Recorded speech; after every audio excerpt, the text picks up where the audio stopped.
Christians, this is a very difficult subject to deal with. And I am not the kind of person that likes to avoid answering any tough question. I can't stand when other people avoid it.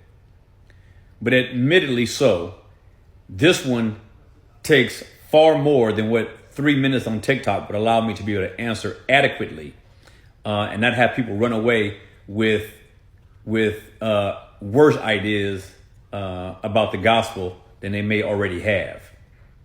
But suffice it to say, without me being able to go further than I would like to on this subject. I mean, if I had an hour on this one, I could get it out.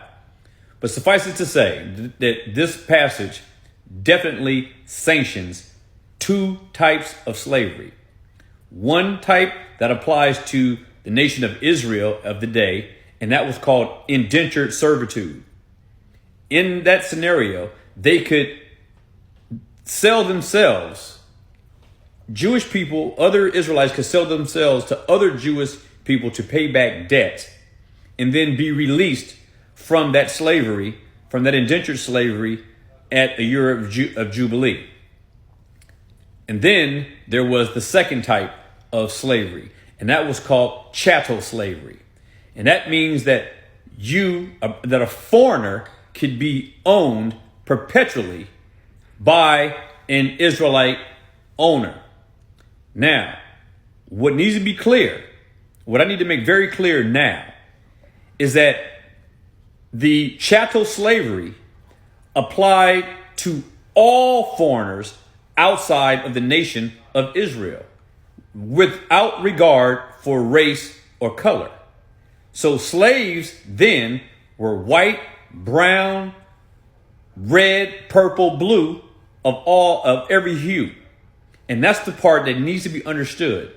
The distinction was not between black and white. The distinction was between those who were in service to God and those who are not. The distinction was believers versus unbelievers.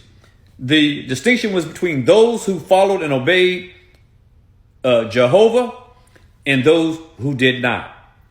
This prefigured the gospel era of Christians and non-Christians.